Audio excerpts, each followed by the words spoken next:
The Legend of Korra side characters. We're going to pick each of our favorite side characters from every single book. So let's go ahead and start off with book 1 and then decide. There's 4 of us here today. So it's me, Osi, Christine, and Chuku. And here are the rules. We cannot choose any of the main characters, which are Korra, Bolin, Mako, and we cannot choose any characters from Avatar: The Last Airbender, which include like Zuko, Katara, Toph, and we cannot choose any of the main villains. So with all of that said, let's go ahead and do book 1, your favorite supporting characters. Let's go ahead and start with Osi. Okay, so book 1, I will say that my favorite character here would be Lin. I think that she was basically at the very beginning of this new show. She's like the main tether. Not the main. I won't take that away from Tenzin, because Tenzin is the main tether to Avatar: The Last Airbender. But she was tethered to Toph, and I like as a guy who like really enjoyed Toph in that first series. I think Lin was, for me, my favorite character watching, and seeing like the mannerisms of her mother in her and the development of metal bending. I think that was very interesting for me. So I would say that Lin would be my favorite in book 1. Yeah, same here. I actually chose Lin too. Oh my gosh. Okay, we all chose the same. Okay, But for Chucky. a different reason. Okay. I have a tie for me, but Lin's in that tie, so. Okay. What is your other reason, Christine? Other than the nostalgia that Lin brings, I chose Lin because she was probably the first person who told Korra, you being the Avatar doesn't matter. Like, it doesn't affect my judgment in any way, and I'm not going to give you a pass or a handout. And I think that kind of took Korra by surprise, and she took a step back and had to, eventually look back at herself. But they did come together in the end, and I think when they came together as a team to defeat Amon, that was dope. Yeah, so for me, it's definitely a tie between Lin BEIFONG and General Iroh. Okay. I felt that, Lin, obviously, like you said, the emotional stakes and like just like, again, she's like the next generation with Toph, and I love the relationship she had, because in the beginning she hated Korra. And then she started to like Korra, and that episode where she was in the when Amon's troops came into the pro bending era arena, and then she goes in and saves her. That's one of my favorite fights in the whole series. Yeah, that fight is amazing. Yeah.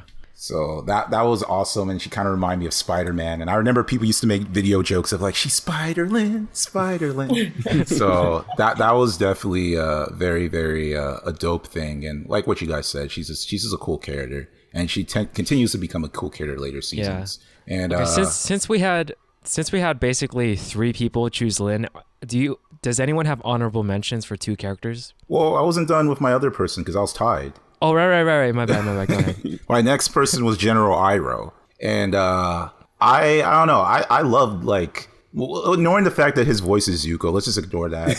I don't know. I just love how they really showed a General Iroh how like fire bending has progressed. Because like, yeah, we know that we had the pro bending matches, and we've seen people do like lightning bending as a way to help with factories. At the same time, seeing General Iroh fly down with the freaking when he was going off the planes and stuff, that was so dope. And I don't know, his character in general, I just loved his way of like trying to figure out how to solve the problem, how to maneuver the problems and stuff like that. It was just an interesting character. And I really wish we could have had more time, but it is what it is. So yeah, I love him. I do think one of the reasons I like him a lot is because he has Zuko's voice. Yeah. That definitely carries some weight right there. Yeah. And his name is Arrow, so it's like, Exactly. But yeah, I was also gonna say that. I forgot to mention Asami is not an option as well. I think I missed her. Yeah, that's what I was thinking. Right, that makes sense. She's not an option. She's part of the main cast, or main characters. So, anyways, now, any honorable mentions for 2 other characters since 3 of us chose like Lin BEIFONG? I will give an honorable mention to Tenzin for sure. I think that his journey in season 1 is very interesting because he is maturing as a teacher in the same way or like parallel to how Korra is maturing as a student, and we see him learn how to be patient in teaching Korra and all that stuff. So I think and also J.K. Simmons as the voice of Tenzin is just Keep on great. forgetting J.K. Simmons. Yeah, no, Yeah. it's great, and so I think I'll give him an honorable mention for sure. Okay, I'll go ahead and... Oh, go ahead. Sorry. I would go ahead and give, this might be a weird honorable mention, but I wanted to do it for MEELO, just because I think that is how Aang would have been like as a kid. That's true. So I thought that it was pretty cool to see it. Nice. Milo's nice. like Aang I'm gonna go. on steroids. Yeah. Yeah, I'm gonna go with someone a little bit different, just because I thought his story was very interesting. It's TARRLOK. So Yeah, definitely. basically Noah Talk's brother, Amon's brother, basically. So Yeah. just his politicking and his backstory and him telling the story of him and his brother, I thought that was really well done. Even though like I know a lot of people don't like the fact that was, you know, why Amon is so powerful, but like his character in general helped move the story forward. And when he kidnapped Korra, I thought that was a really cool scene as well. And Yeah. he was just a smart guy, and I thought I liked his character in general.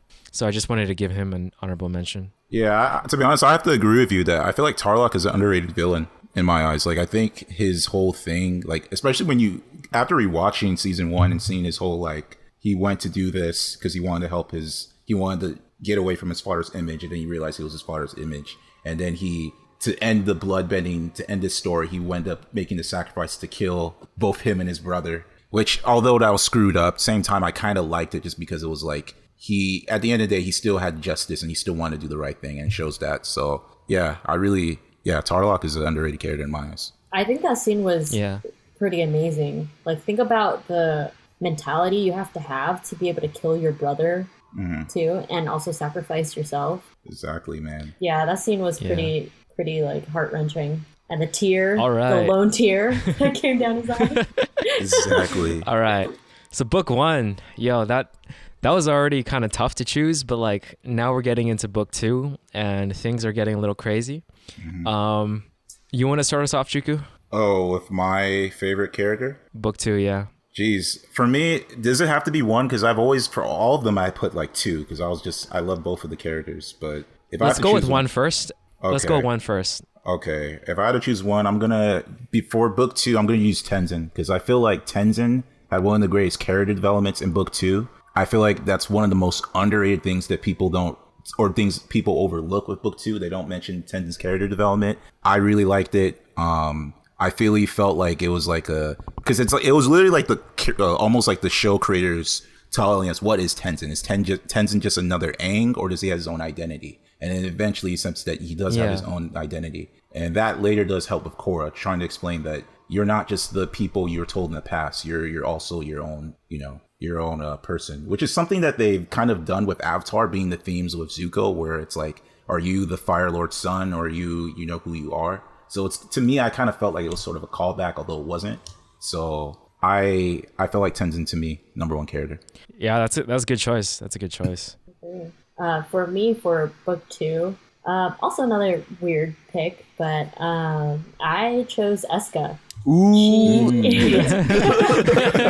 It was a little weird when they introduced her, but she totally grew on me, and I love Aubrey Plaza. Yes. So it wouldn't matter what, like, if Aubrey Plaza played a different character, I think I would have chose that character anyway. That's fair. But Eska's hilarious. Yeah, I definitely chose Eska as well because she was hilarious for sure. And Aubrey Plaza is amazing. Is that your total explanation? Yeah. I mean, yeah, I think that she's the most memorable character for me from that season. I agree with Chuku as far as like Tenzin's character development in this season was definitely much more pronounced. But for me, I think that I just really like Aubrey Plaza, and so I just chose Eska for that reason. And there's not that much to love in season 2 for me, so yeah. All right, for sure. I think for me, I went with JINORA. This one was definitely a little tough because I wanted to put Jinora at some point because I just really like her character as a supporting character, and she definitely had a much greater role in book 2 compared to all the other seasons because of what she did with Rava and just entering this, guiding Korra into the spirit world. So I thought she got her moment to shine in this book, and I loved it. It was very enjoyable for me to just like watch Jinora as like basically almost like the girl version of Aang, sort of in terms of spirituality and like fulfilling that what Aang wanted Tenzin to have. Yeah, so that's my pick for book 2. Awesome. Yeah, I like that. Jinora, I feel like that's another underrated thing with Jinora, because like a lot of people watching book 2 at that ending scene, they're always wondering why the hell Jinora just came out of nowhere. And it was actually set up. Jinora was like the light. Like even when Korra went to spirit world, Jinora was trying to help her be more positive. So she was always the light. So in that scene, they even mentioned find the light in the dark, and Jinora was the light that helped her find Rava. So yeah, Jinora is definitely a big thing there. I think so too. I think she's definitely underrated. I would agree. As far as like honorable mentions, I definitely would put Avatar 1 on that list because his whole the whole storyline with him definitely made season 2, book 2. That was probably the best part of book 2 was all the stuff dealing with Avatar 1. And so I'll just those 2 short episodes, like one is already a fan favorite, man. Exactly. Chuku, what's your second character now? Honorable mention or second character? It would be VARRIK, man. Like we can't forget VARRIK. It was tough for me to choose. I was debating about that, but I'll talk about it later. Yeah. VARRIK was another side character. I loved his character. Like the first time I was introduced to his character, I think the moment that made me love of him was the part where he's trying to help Bolin, and he's like, the thing about crazy women is you gotta lie big and leave fast. And I was just like, Jesus. But I love him. So yeah, the actor who plays him is I forgot his name, but he's like a renowned comedy person. He was also like an episode for Community. He was one of the teachers. So yeah, I love his, to me, VARRIK is like Sokka, and I always wish that they were, related. So he's like the Sokka in my eyes, but more entrepreneur.